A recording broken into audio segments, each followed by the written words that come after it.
folks, so we're gonna jump right into episode 9 of Dorohedoro. So without further ado, let's jump right to and see exactly what this Blue Night party is gonna be all about.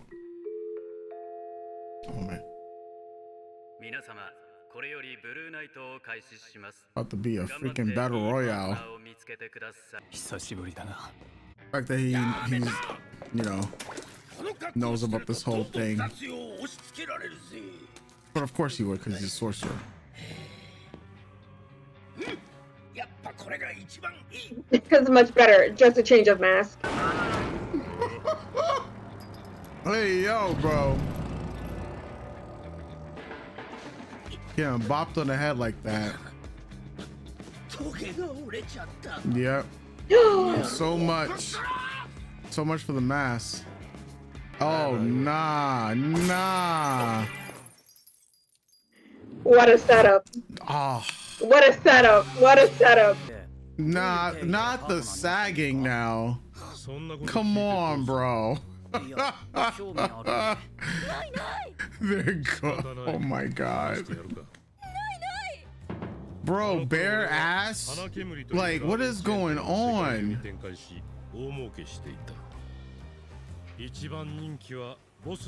Yo, I can only imagine your real shock finding out Evisu's real age now.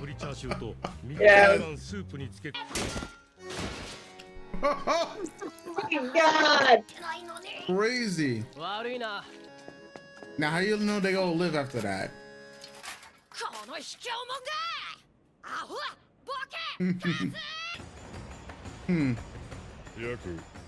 Mind you, all those people, other people in the restaurant, dead. Yeah. God damn, bro.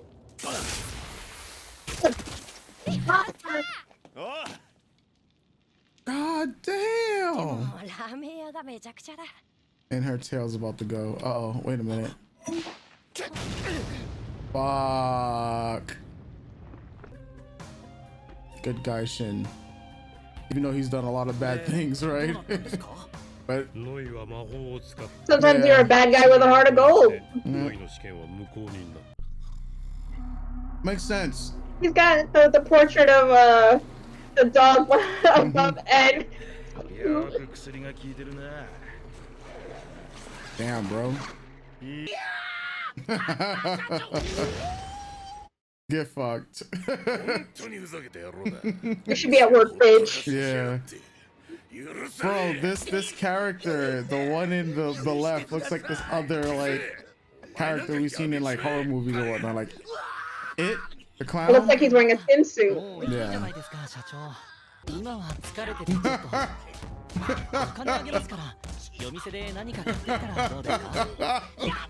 Hey, jumping this man. It was jumping this man, bro. Ain't no gyoza gonna be as good as Nikaido's, right? Oh, wait a minute. Yo, no! Again. What type of disrespect?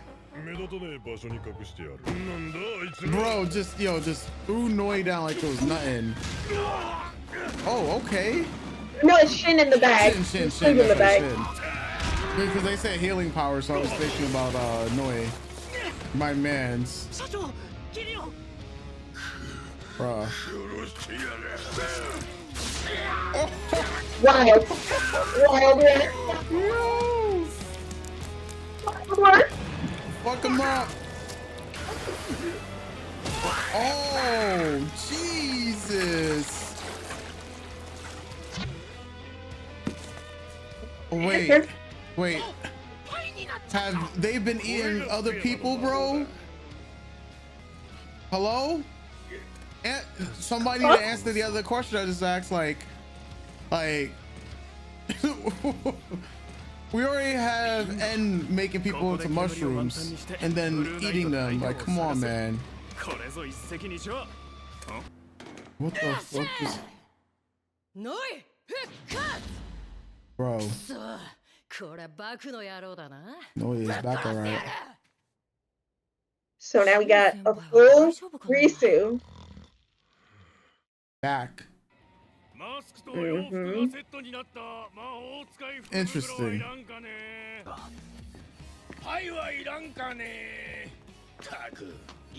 Now imagine Kaiman as Aikawa. I mean, it's not gonna happen because this other guy here looks like him, or we actually don't know what Aikawa looks like.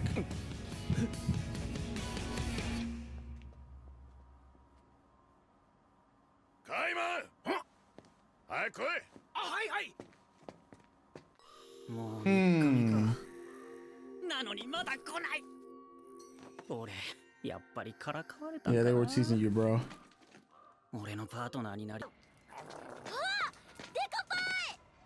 No, oh.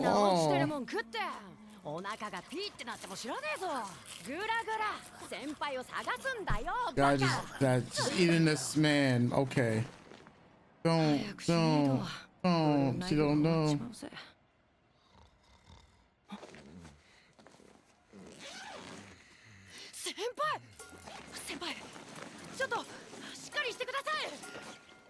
Probably know what he envisioned when Noi. Oh, you know what? Let me let me stop right there.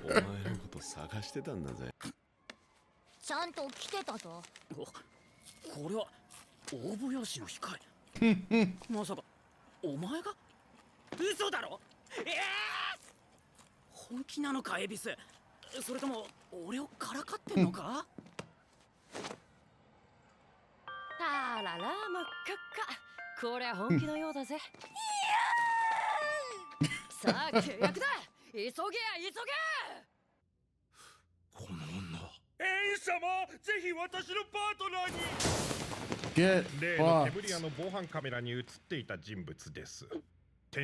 Oh man.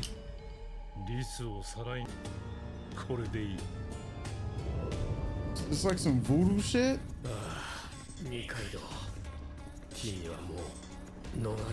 Oh no. Is there no way for you to escape? Don't want it. Throw it in the garbage. Don't want it. Set it on fire. Set me on fire. Girl,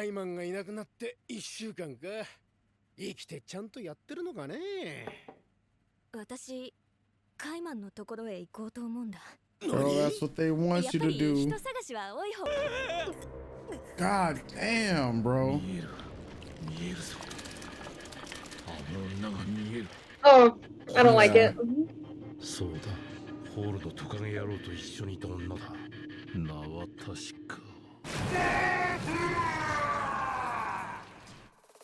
Bro, next episode? Or alright, you know what? Wait.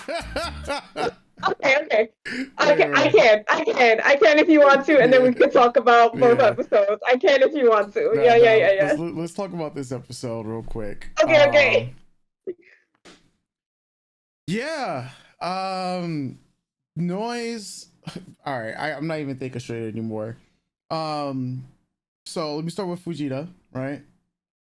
It's heartwarming that Ibisu was like, listen, man, I'll be your partner because nobody else wants to be your partner. And she's always been looking at him these entire episodes. She obviously cares about him. He's also been taking care of her to the best of his abilities.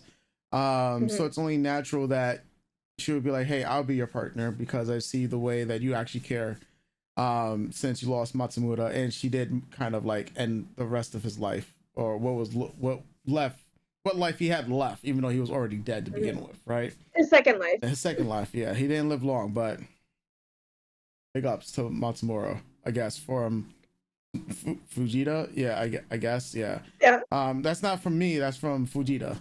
Yeah. So that was cool. Having Ibisu run around with saggy tits, that's wild. That's wild. And no underwear, that's even wilder. Like, yeah, like, yo, what it I know this is comedy, but like, goddamn, like they are ODing with the Ibisu stuff, right? Even though they harp on her for being a little girl, but it's like, damn, what have y'all been having her do? You know, because it's at certain points in times it looks like they care that she's a little girl and they take care of her, they protect her, and at other points it's just like, bro, what? Like there's just like no actual care in the world. And it's like a ends justify the means to like use her and whatnot for her abilities, but it's like kind of in that range. I know Shin and Noi are technically supposed to be the bad guys of the series, but you can't just write them to be like this likable and want to root for them at the same Yeah. time, seeing that they are essentially the antagonists in this series as well. But that's just how likable both of those characters are. Yeah, having Kaimon indirectly save basically his ops always kind of funny. Yeah. Noi has now created a new conundrum now that Risu, aka, is back to being in a human body itself, right? So Hmm. that creates another conundrum. Risu and Kaiman have passed each other. Aizawa, right, that was his name, I think. Or Aikawa. What? It's one of I. He's looking for Aikawa. Yeah, Kaiwa, right? Yeah. Yeah. So Aikawa, whether or not Aikawa, then not. That's what I'm thinking. Like with the Kaiman that we got right now, right? Hmm. This Kaiman was lizard eyes, right? Basically. Hmm. But there's the person that was inside Kaiman, basically being Rizu, Hmm. right? Hmm. So then, who exactly is Kaiman if he's not Risu, right? Like, because that's where the other confusion is at. And the Aikawa, which we don't know who he looks like because he was masked up, can only go by voices at the moment.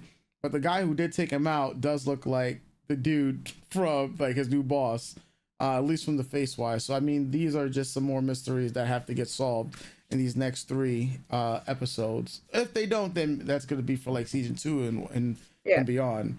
And finally, N been looking for Nikaido, the sorcerer that can control time and use time. So this is going to make for something explosive since now we're just on the snowball roll of things right now.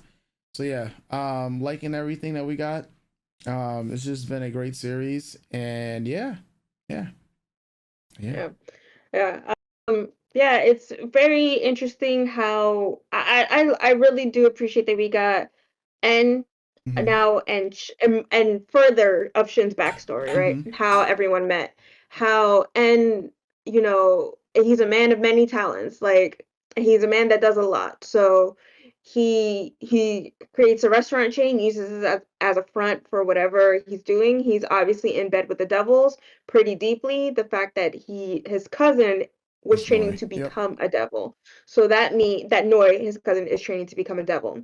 Now, does that mean that the devil that Nikaido meets was once sorcerer slash human as well? How much demon mixing is happening here, and who birthed who essentially? Yeah. Is this deal with the devil is this deal with the devil is like the devil it's like a chicken and an egg thing, right? Yeah. Does the devil start it all and then create sorcerers, creates humans, and then through their magics and happenstance creates devils to fill out his world, to fill out his purpose? Um, what is it like? What is it? Is N's family? What do they really do? Yeah. What's really going on? Um, what made what made now Noi so special that she like what are the parameters to becoming a devil? What makes a person of a special class to become a devil, and why her? Um, I think it is very sweet that Shin gave his life for her, right? How they meet in that, you run into people and like your paths cross forever. Like they were meant to be in each other's lives. Mm-hmm. Um, I like Noi because she really does essentially have a heart of gold, but is just bad shit is happening, right? Like Yeah. she is also uh persecutor, I mean a person who does bad things. But that she saw this person who dined and dashed, but saw the state that they were in and still helped them, right? She still Yeah. helped Shin. She didn't have to do it, but she saw that he was in distress and did what she could to help. And then even though he double crosses her, like like, she's like a big fuck you, right? Mm-hmm. Um, and then is accepting of him when she's like, well, my cousin hired you for a reason, so, you're cool, I'm cool, it is what it is. and that they just get along so well. I think, I like Shin asking and what does a restaurant owner need with cleaners? Like he wants to know Mm-hmm. more, but it is very surface level. It is like, I'm a homeless kid, I'm hungry, I need a job. So I'll do whatever I gotta do to eat and survive. Which a lot of us find ourselves in, right? He is a kid who came from a loving home. His father loved him. His father was teaching him his craft. A very traumatic situation happened to him that set him running, right? Because he Mm-hmm. had to. He got his revenge, set him running, wants to show up the people who abused him, right? But in doing so, he made himself homeless. Um, would he have been able to live in his apartment knowing that his father was dead and let's say the witch hunters were out to get him? Who knows? But because of the circumstances in life, he is now homeless, living on the street. And we know a lot of people, we know stories of a lot of people that just happens to, and anyone who's going to help them with a roof over the head, clothes on their back, food in their mouth, they're going to do the work. It's better than living on the street and trying to figure out how to survive. Um, and it is quite understandable looking. I think that's one of the things that makes Shin so likable. That we're empathetic and sympathetic to his situation, right? And also the writing. The writing really does a lot of heavy lifting too, with just the dynamics of it all. We know that that sorcerers are inherently, well, not inherently, right? Because we're seeing with Kainen's new boss and Yeah. everyone who works at the restaurant, they don't seem like bad people that we know of, right? And as we're learning more about the sorcerer world, sorcerers also take advantage of each other. Mm-hmm. So we're coming to an understanding that again, not every sorcerer is necessarily a bad person, just like every human isn't a good person. Yeah. Um, and I do enjoy those dynamics of where do you as an individual where do you fit in the world and how do you get by in these extreme circumstances. um but N is on the on it, like he is in deep, like whatever he's doing is crazy fucked up, but what is his end goal? Why does he need to find a sorcerer that can control time, Magic. right? Yeah. And that he is so high level, he's so extra about it, about things too, that he just flippantly kills people. I Yeah. don't have time for this. I'm threatening your lives. I'm gonna do what I gotta do. Mm, whatever I gotta do, Yeah. I just need my needs met. Yeah. I do think there are people who are less than me, and I'm gonna let you know that you're less than me, right? Um, yeah, seeing Shin sacrifice himself and then just that relationship building, it's very fascinating to see that, Noi, it was this small, skinny girl, still strong as all get out. Um, and even 3 days out of being a devil, it does make me wonder what she would have looked like, because it seems though that after that job path was cut off for her, she had to grow physically Mm-hmm. to match her actual physical strength, right? Or maybe that's just, when she's designing her costume, she wants to be Mm-hmm. perceived as strong, right? So it just makes me wonder, aside from just growing up, right? Because when we grow up, our bodies change, Mm-hmm. how we want to look changes. But it does make me really wonder what in her made her go, yeah, I want to be a muscular, very powerful woman in my form. Mm-hmm. So I love that too, and I love seeing that she's another person with a heart of gold, but is conscripted to whatever her family was up to, and is now a cleaner doing bad shit, Yeah. right? But then had people attack her, right? If it wasn't for Baku and the other dude, she would have been a devil. But and Yeah. as we're seeing that happen too, it's like there are sorcerers who will take advantage, who will use and abuse sorcerers just so that they can sign contracts with you, like put you into a slave contract, force you to work with them because Yeah. they value your abilities. Yeah. Um, Seeing further examples of how strong N's abilities are quite terrifying. The fact that he once his power touches someone, that he is able to repossess them in a way, Mm-hmm. and Track them just how down. Yeah. crazy that is. Yeah, and track them down like that. That's wild. And scary too, because he is, when you look at him too, he is I don't want to say he's a happy-go-lucky man, but he is a multifaceted man. He is very easily pleased with the things that he likes. He's frivolous. He is, you Sociopath. know, Yeah. yeah, it is. Yes, you are right. But he's also there is also a semi appreciation of people who do the job right and do the job well for things he Mm-hmm. assigns. It's not like he's killed that bird guy, the bird mask guy, but he also, it's, I'm only keeping you around because I need you for things, right? I'm gonna keep you locked in a cage because I need you for things. You're gonna annoy the fuck out of me and keep saying, and I don't want to be around you, but Mm-hmm. your abilities are too important to me to just fucking mushroom you. Yeah. But one of the guys that applied for him, he's like, fuck off, like, psh. um. We also have that trope going on here where two people who are looking for each other constantly cross paths or just miss each Mm-hmm. other by a millisecond with Risu and Kaiman. And then that bit of electricity that happens between those two people when they finally pass each other. But because it's like they don't know what each other looks like essentially, um, and then someone distracts the other one. So yeah, you guys were right there. It's that thing of they were right there. Oh my god. And yeah, I think that's also interesting to As me they too. saw each That other. Yeah. yeah, that when they saw each other, why wasn't the man inside Kaiman pulling him closer to Risu? If that, if that being Risu, um, yeah, I think Ebisu wanting to work with Fujita, I think the it is I get that because I mean at the very beginning I thought they were partners already, but now she wants it to be contracted.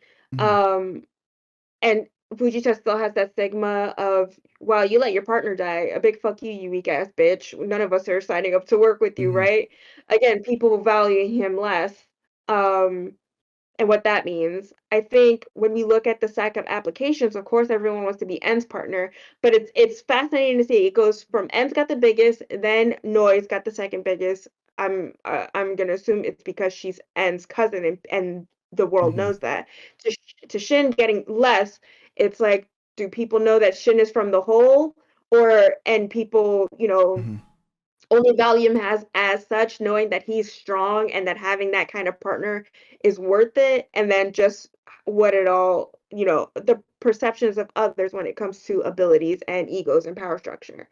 Yeah, we're really turning it up to 11. A lot is going on. I think that is crazy that N can put his face on one of his mushrooms, but it's also like I've said this in other things. I'm Mm-hmm. super fascinated by mushrooms and mushroom community and sociology and stuff like that and society, how fungi communicates with each other through dirt, through vibrations. There's like a whole ecosystem that happens. So seeing N's abilities in that way, I'm just like, yeah, that makes sense because mushrooms actually do that. So I thought that was really cool. Very scary, but really cool. And if Johnson ever made me a cake, I'm eating myself in a toothpick. Yeah. Yeah. Yeah. Oh man. Well, folks, we'll be jumping right into episode 10 pretty soon. So of course stay tuned and we'll catch you guys for more Dorohedoro. You already know. Doses.